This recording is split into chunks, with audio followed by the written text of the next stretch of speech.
So industrial engineering and operation research, जैसे ये खोल रहा हूँ, तो ये जो है ये IUR डिपार्टमेंट अलग है, इंटरडिसिप्लिनरी डिपार्टमेंट है ये। सो है ना, ये डिपार्टमेंट का नाम है department of industrial engineering and operation research. So इसमें जो है, सो इसमें है ना, क्योंकि पहले MSc PhD डुअल डिग्री था, मतलब डुअल डिग्री अभी भी है, आप कंटिन्यू कर सकते हो। MSc के बाद या तो आप प्लेसमेंट ले लो 3 सेमेस्टर बाद, नहीं तो आप PhD में कन्वर्ट करा लो, दोनों ऑप्शन रहता है। वो वहाँ भी ऑप्शन है, MSc मैथमेटिक्स में भी ऑप्शन है, MSc स्टैटिस्टिक्स में भी ऑप्शन है, MSc OR में भी ऑप्शन है कि प्लेसमेंट के लिए भी ट्राई कर सकते हो, PhD के लिए भी ट्राई करते हो। MSc को PhD में कन्वर्ट करा के you can continue dual degree, तो वो भी है। ये देखो, ये तुम्हारा OR का सिलेबस है, फर्स्ट ईयर के MSc का इंडस्ट्री इंजीनियरिंग स्टैटिस्टिक्स। तो इसमें वही पढ़ाएंगे, probability, random variable and all that, थोड़ा अप्लाइड वे होता है, तो इसमें वो आ जाएगा इंजीनियरिंग स्टैटिस्टिक्स। फिर optimisation models, operation analysis, computer programming and algorithms, है ना, ये एल्गोरिथम वही हो गया जो वहाँ भी एल्गोरिथम था MSc स्टैटिस्टिक्स में। मॉडलिंग एंड कंप्यूटर लैब, तो यहाँ पे लैब क्लासेस होंगी, तो यहाँ पे इनका है ना थोड़ा सा सब्जेक्ट आपको अलग दिखेगा जो MSc स्टैटिस्टिक्स के सब्जेक्ट हैं। तो ये सब थोड़े कंप्यूटर साइंस और है ना ये ऑपरेशन बहुत ही अलग दिख रहा है। रिसर्च। हाँ, जैसे यहाँ पे है अब नेक्स्ट सेमेस्टर में, तो ये फर्स्ट सेमेस्टर का हो गया। सेकेंड सेमेस्टर का है लीनियर सिस्टम, प्रोबेबिलिस्टिक मॉडल, तो इसमें मेनली वो स्टोकेस्टिक प्रोसेस पढ़ाएंगे। और service and infrastructure, infrastructure system, है ना, तो ये सब कंप्यूटर साइंस या है ना मशीन लर्निंग टाइप के कोर्सेस उधर के कोर्सेस हैं। Decision analysis end game theory, तो गेम थ्योरी हालांकि स्टैटिस्टिक्स या OR के कोर्सेस हो गए ना। तो decision analysis end game theory से MSc स्टैट्स में नहीं था। फिर इन्वायरमेंटल स्टडीज़, ये तो बॉम्बे में जो भी कोर्सेस होंगे उनको ये करना ही है, या फिर कोई इलेक्टिव्स ले सकते हो ना, ये वहाँ भी था। MSc स्टैट्स में भी ये कोर्स का नाम लिखा हुआ था, इवन ये MSc मैथ्स के कोर्स में भी होगा। पर ये आर्ट्स का सब्जेक्ट पेपर हो गया ना। हाँ, तो वो जस्ट इन्वायरमेंट के लिए अवेयरनेस आपके अंदर हो, इसलिए वो कोर्स पढ़वाते हैं, है ना। तो फिर ये आपका थर्ड सेमेस्टर में, मतलब सेकेंड ईयर में पहला सेमेस्टर, ऑप्टिमाइजेशन टेक्निक, वही ऑप्टिमाइजेशन वहाँ भी था। फिर यहाँ पे इंट्रोडक्शन टू स्टोकेस्टिक मॉडल्स, अच्छा यहाँ पे स्टोकेस्टिक मॉडल, तो मतलब स्टोकेस्टिक प्रोसेस यहाँ पे आएगा थोड़े डिटेल वे में, है ना, ये रहेगा। एंड देन इलेक्टिव 1 इलेक्टिव 2, तो आपके पास इलेक्टिव्स कुछ कोर्सेस, उनमें से आप कोई भी कोर्स चूज कर सकते हैं, 2 इलेक्टिव्स हैं। फिर यहाँ पे प्रोजेक्ट होगा, तो यहाँ कंपलसरी प्रोजेक्ट है, आपको प्रोजेक्ट करना ही है, किसी प्रोफेसर के अंडर आपको प्रोजेक्ट करना होगा, 10 क्रेडिट का कोर्स है, ठीक है।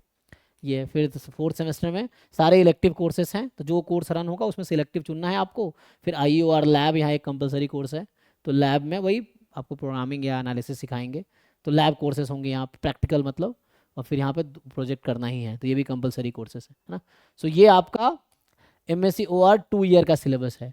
अब आपको दिख रहा होगा ये थर्ड ईयर क्यों, जो बच्चा PhD कंटिन्यू करेगा, तो PhD में पहला साल कोर्स वर्क करना होता है, तो जो बच्चा यहाँ से आप MSc करके निकल सकते हो वहाँ पे, है ना, प्लेसमेंट हो गया, प्लेसमेंट लेके निकल जाइए, MSc डिग्री लेके निकलना है तो निकल सकते हो। अगर कोर्स कंटिन्यू करते हो तुम, PhD में कंटिन्यू कन्वर्ट कराने का वहाँ ऑप्शन होता है, इंटरव्यू देना पड़ता है। MSc के थर्ड सेमेस्टर में तुम सर PhD के लिए इंटरव्यू दे सीजीपीए भी सकते। एक मायने रखता है उसमें। हाँ सीजीपीए एक हाँ 7.5 एग्जैक्टली, एक वो I think certain seven point CGPA five होना या चाहिए एट उसके रहता है, ऊपर। हाँ। और अगर, बैकलॉग नहीं होना चाहिए। हाँ बैकलॉग नहीं होना चाहिए, और आई थिंक 7.5 हमारे टाइम पे था, 7.5 है ना। अच्छा। तो अगर 7.5 से कम CGPA तुम्हारा पहले 3 सेमेस्टर में है, तो वो अलाउ ही नहीं करेंगे तुम्हें PhD के लिए, वो तब तुम्हें तो बाहर ही हाँ, निकलना पड़ेगा प्लेसमेंट लेके। वो क्राइटेरिया ही है, तो फिर आगे हाँ, तो नहीं अब कर जिनका सकते। 7.5 CGPA प्लस है और कोई बैकलॉग नहीं है, तो वो इंटरव्यू दे सकता है PhD के लिए। तब अगर उनको लगा कि तुम PhD के लिए सुटेबल हो, then they will allow you for PhD, otherwise फिर तुम्हें बाहर निकलना पड़ेगा MSc डिग्री लेके। ये है, तो ये है ना PhD फर्स्ट ईयर का कोर्स है। जो बच्चा PhD कंटिन्यू करेगा तो फर्स्ट ईयर का ये कोर्स है, इलेक्टिव 7 इलेक्टिव 8 9। फिर प्रोजेक्ट आपको कंटिन्यू करना होगा, जिनके अंडर आपको PhD करना उनके अंडर ये प्रोजेक्ट कर लो। ये है फिर कम्युनिकेशन स्किल्स, ये सर ऐसी। तो फिर फोर्थ सेमेस्टर नहीं होगा? हो गया ना फोर्थ सेमेस्टर, तुम चार चार ओ सेमेस्टर, अच्छा अच्छा, हाँ हाँ फर्स्ट ठीक। सेमेस्टर है ना, first second semester. Semester, third semester. इसके बाद तुम्हें डिसाइड करना होता है तुम्हें प्लेसमेंट लेके निकलना है या PhD में कंटिन्यू करना है, ये चीज़ है। उसके बाद ये है फोर्थ सेमेस्टर ना। तो हाँ तो ये, फिर फोर्थ सेमेस्टर तो नहीं होगा ना, अगर प्लेसमेंट निकल कोई निकल जाए तो?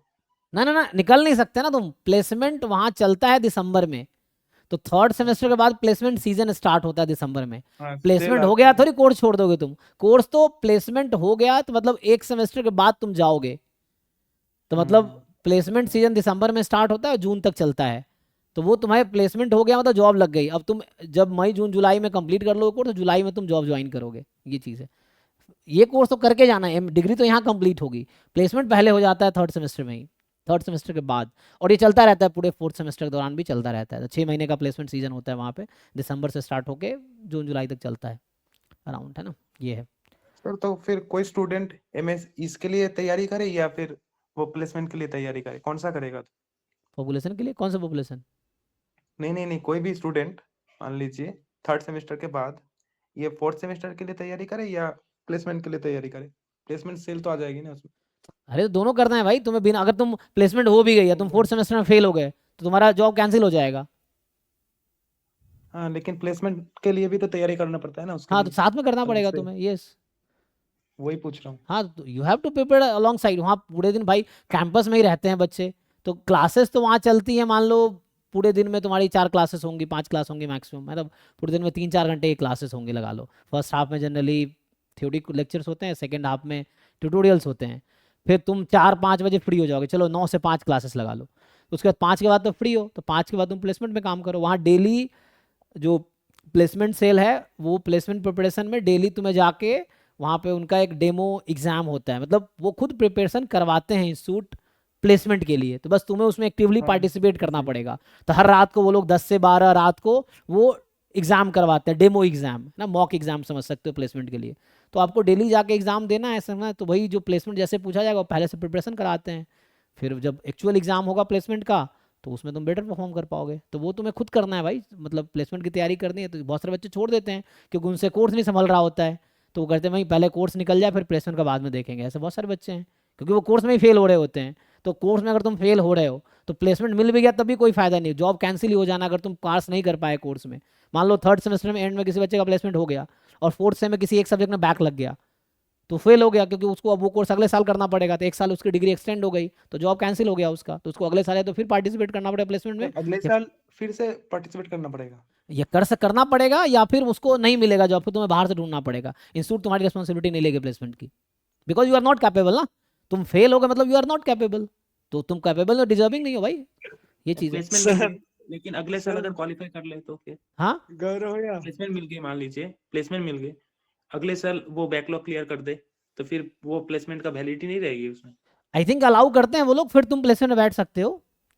लेकिन वो देखना दोबारा पड़ेगा एग्जाम इंस्टीट्यूट की देना पड़ेगा? पॉलिसी क्या है उसके अकॉर्डिंग। अच्छा। तो इंस्टीट्यूट की पॉलिसी है वो अलाउ करते हैं कि नहीं करते हैं ना, तो इंस्टीट्यूट की पॉलिसी के अकॉर्डिंग है। मतलब कंपनी सर कैंसिल कर देगी ना वो जॉब ऑफर, एक्चुअली एक कंपनी साल के कैंसिल कर लिए देगी। तक, एक साल तक तो नहीं वेट कर। हाँ वो कंपनी कैंसिल कर देगी ऑफर। ठीक है जी, तो ये ओआर का था। ओआर का है ना, ये मतलब ये ओआर थोड़ा ऐसा दिख रहा होगा, अप्लाइड कोर्सेज ज़्यादा है ना। और वहाँ तुम देखोगे एमएससी स्टैट्स में थोड़े थ्योरेटिकल कोर्सेज भी हैं और अप्लाइड भी हैं, है ना। इस तरह से है इनका। बाकी इनके बहुत सारे डिटेल वेबसाइट पे ऑलरेडी है कि कौन से बच्चा क्या कर रहा है ना। ये सब ऑलरेडी इन्होंने बहुत सारा है ना वेबसाइट अपना अपडेटेड कर रखा है। यहाँ तुम जाकर तुम देख सकते हो कि है ना, यहाँ पे स्टूडेंट्स हैं, इनसे नंबर भी, मोबाइल नंबर भी है जिन लोगों को बात करना हो। जैसे ये बच्चे हैं, है ना, और इनके साथ इनका रिप्रेजेंटेटिव का नंबर भी होता है वेबसाइट पे, देखा था मैंने। तो यहाँ से तुम उनसे ना बात भी कर सकते हो, जो रिप्रेजेंटेटिव होगा ये ना, स्टूडेंट रिप्रेजेंटेटिव देखो यहाँ पे है, तो इनका मोबाइल नंबर भी है, तुम इनसे बात भी कर सकते हो ना। जैसे आईयूआर में जनरल सेक्रेटरी ये लड़का जयंत कुमार झा है, इनका ये मोबाइल नंबर, ये ईमेल आईडी है। ज्वाइंट सेक्रेटरी जो अभी मनु कुमार पाठक है, सॉरी मोनू कुमार पाठक, इसका मोबाइल नंबर है, तुम बात कर सकते हो ना। तो ये सब ओआर के बच्चे होंगे क्योंकि ओआर डिपार्टमेंट में है ना। जैसे यहाँ पे देखो, जैसे ये डिपार्टमेंट प्लेसमेंट कोऑर्डिनेटर, तो एमटेक का ये सीनियर्स लड़का हो गए प्लेसमेंट ये, कोऑर्डिनेटर है। हाँ सीनियर है इन हाँ, लोग। ये सब सेकेंड ईयर वाले बच्चे हैं, जो अभी सेकेंड ईयर में होंगे। तो वो है सेकेंड ईयर में मिलता है डिपार्टमेंट प्लेसमेंट कोऑर्डिनेटर एमएससी मतलब का। तो इनको ये एक एक लड़का पोस्ट भी दिया गया है। जैसे आकाश वर्मा है, तो ये एमएससी का प्लेसमेंट कोऑर्डिनेटर है। तो जो प्लेसमेंट सेल है वो इसके थ्रू डिपार्टमेंट में कम्युनिकेशन करेगी, फिर ये बच्चों तक जो भी इंफॉर्मेशन को पास करेगा, है ना। ये सब बात कर सकते हो, ये ओआर का बच्चा होगा इस तरह से। फिर पीएचडी में ये कोऑर्डिनेटर है, एकेडमिक यूनिट रिप्रेजेंटेटिव, है ना, रिसर्च स्कॉलर कंपेनियन प्रोग्राम, आईएससीपी, है ना। ये आईएससीपी में मैं भी था वहाँ पे। सो दीदी प्रिया पॉल, ये सब रिप्रेजेंटेटिव, इनसे आप बात कर सकते हो ना, तो दे कैन हेल्प यू। तो वैसा है। ठीक है जी। सर एक बार आईआईटी कानपुर